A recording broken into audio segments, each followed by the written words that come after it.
We are Southeastern 16 presented by FanDuel here as we get you set rivalry weekend, and we're going to talk about this Texas A&M Texas matchup. So many of these rivalry games have playoff implications, this being one of those, and we'll break it down for you here over the next few minutes with Jay Greeson. I'm Chase Robinson. Before we dive into it, though, we got to tell you about our friends over at GameTime, SIDEKICKS, and look, get yourself ready for the weekend of rivalry weekend tailgating. GameTime SIDEKICKS, officially licensed stainless steel drinkware.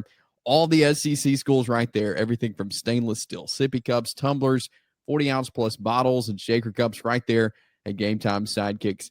Promo code SC16 for the 20% discount. That is promo code SC16. They make great gifts as well heading into the holiday season. So check out GameTime SIDEKICKS. So FanDuel numbers on this one, Jay. What, A&M minus 2.5, got an over/under of 51.5. You like where the numbers at right now on this one? I would have loved those numbers if I had bet it when they released Game of the Year numbers and Texas was like close to a double-digit favorite. I would love to be sitting here with Texas A&M plus 9.5 on my ticket. But I think the under's a little low. I think the line's really good. So let's break down this matchup, because this is an interesting one. Big rivalry game, one we didn't see for many years. We saw it pick back up last year with it being two SEC teams. Texas A&M this year has, and we've talked about it on this channel. Look, they've been able to win a close games, one with Auburn. They've been able to win big. They've been able to come down from down 27 and win a game as well. So they've been able to win games every way you can. That's one of the reasons this team has been so good this year. Well, and not only is their path to success diverse, look at their offense, man. Nobody has more than 100 carries on that offense. Your quarterback's your second leading rusher. You've got three guys with right at 400 yards or more rushing. You may not have the bell cow that Missouri has in Ahmad Hardy or some of those big name backs, but this is a team, and you've got two. Just look, going into Thanksgiving week, look, it's all about turkey, and then it's all about Black Friday for all the shoppers in amongst us. I don't know if anybody made better portal purchases this year than what A&M did with Craver and Concepcion. Together, they got 99 catches for 1,600 yards and 13 touchdowns, and have allowed Marcel Reed to flex his duality to a place that, look, I know with Diego Pavia's mama doing the pole dance on ESPN and all the buzz that he deserves after going for like 5 billion yards against Kentucky, he's probably going to get invited to the Downtown Athletic Club. I think Marcel Reed's your SEC Player of the Year. Yeah. No, I would certainly agree with that. As far as the matchup with Texas defensively and what we've seen from A&M on offense, what do you like about that matchup? How is Texas going to handle what they have in Marcel Reed, Casey Concepcion, those guys with this A&M offense? Well, I will say this, and if I'm a Texas fan looking for reasons to believe beyond just the rivalry metric and the fact that you believe, because you always believe that you're going to win games like this, this is a star-studded defense filled with dudes who can make plays. Now, pardon me, I think it's important that we mention Texas will be out without a starter through the first half on that defense in Ty Anthony Smith, who got a targeting against Arkansas, so he'll have to sit out the first two quarters. And look, when you've got a roster that is renowned for how much it's spent, nobody's going to shed a tear for Texas about missing a guy for 2 quarters. But the diversity of what A&M likes to do with Moss, with Reed, with that passing game, with all of the guys, and Owens, who's their leading rusher. I mean, this is going to stress a Texas defense that gave up a lot of points to Arkansas, but so did A&M. So, granted, one was at home, one was in Fayetteville, and I mean, it's a fool's errand to try to do comparative scores, especially this late in the season. And you got to trust your eyes. You got to trust what you've seen. And there is a tenacity that A&M has that Texas has not consistently had, if that makes sense, in my opinion. Yeah. No, I agree with that.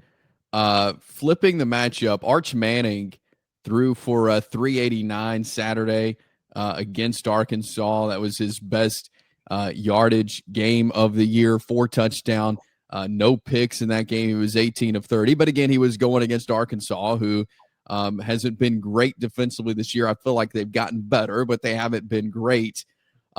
Texas A&M defensively has they've been good. They've allowed points, but they've been solid when they needed to.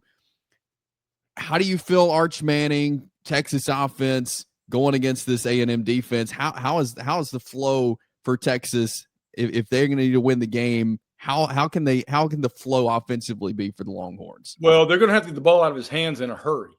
I mean, look, they jumped to a big lead on what has now turned out to be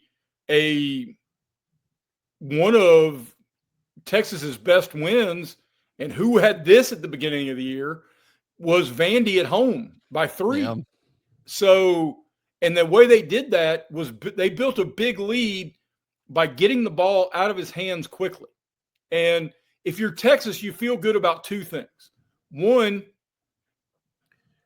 you've got a hunger. And 2, you've played a hell of a lot better at home than you have on the road. You're 0-4 against the number on the road, but you get this game in Austin, and it's an opportunity. But going back to getting the ball out of Arch's hands, this is a Texas A&M team that has 39 sacks. And this is a Texas offensive line that has had issues all year. So you're going to have to get the ball out of his hands quickly. And can I get Trey Wisner to the white courtesy phone? I mean, I thought this guy was going to be a top 5 running back in this league. And if they can't establish some sort of run, and look, we talk over-unders because FanDuel sponsors our channel. And so I'm not talking in a gambling measure here. If Arch Manning has to throw the ball more than 32 times, Texas loses. How about that? Yeah, that's interesting there. Turnovers is something that Texas has had 11 interceptions thrown on the season. Texas A&M only 3, and the Aggies have done a good job protecting the football. That's something I feel like could be a factor in this game, is who can protect the football when it matters most. All right, look, your point is 100% valid, Chase, because while Texas A&M has not been overly plagued by turnovers, they don't create turnovers. Conversely, Texas is averaging almost right at +1 a game in turnover margin, which is honestly kind of a head scratches. They're tied for 108th in turnover margin per game nationally out of 136 FBS football teams. Texas is top 20. I mean, heck, they're tied for 10th. So if you're looking for ways for a victory for the Longhorns, you're counting on a season trend of being turnover creative, working in your advantage. So that's a surefire way that I think Texas has to try to focus on. But in this crazy year that has been college football, I don't know how much long-term validity you can put in that stat, because God's sakes, Auburn's number 9 in the country in turnover margin per game, and we've seen the disaster that's a great point. Let's get into picks. Texas A&M, Texas. This is a Friday night game, as if a Saturday full of college football is not great enough. We get a Friday and Saturday full of college football. This will be the nightcap on Friday. Jay, give us your pick in this rivalry game. I fully expect a desperate and innovative approach from Texas. I think, especially with all the coaching chatter, and maybe that's national and not local, around the Texas program about Sarkisian being, is he interested in the NFL? Is there a mutual conversation about buyouts? Because this has been a disappointing season. Texas was not a unanimous preseason number 1, but they were like minus 350 to make the playoffs in week 1. And now they're a long shot, a hell of a long shot, because not only you have to win this game, you're going to need help. But I've learned long ago, I'm not betting against Texas A&M. They feel like a team on a mission, and this game is of utmost importance, even beyond what the ultimate goal of getting to the playoff and playing for a national championship means. And look, I don't know if we'd have said this before the season, but I trust Marcel Reed a hell of a lot more than I trust Arch Manning. Yeah. No, I agree with you. I'm going to take Texas A&M as well. Look, I think Texas is going to make it close. They're going to keep it close. Because it's a rivalry game, I think it'll be a good game. But I do think, and I trust Texas A&M more. I think they are the better team, and I think they get the win. They get to Atlanta for the SEC championship for the first time. So I'm taking the Aggies as well. Before we get out of here, let me tell you about a couple of our partners. One of those being the Yearly Company. And you need to go check them out. They are a Nashville-based fine jewelry brand built on tradition, designed for meaning. Each piece is handcrafted from solid 14-karat gold and natural gemstones, made to measure for a perfect fit. Company bangle is custom size.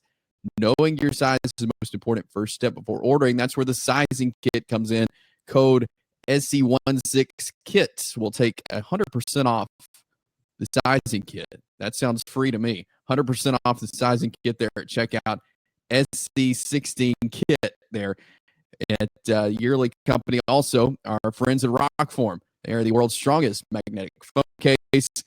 Extreme protection, super strong magnets, rock lock secure mounting, SCC25 for 20% off there. The ROKFORM, our friends there at ROKFORM. This is going to be a great game. Friday, 6:30 Central, Texas A&M at Texas. We'll be here to recap it this weekend. So hit that subscribe button, and we'll be here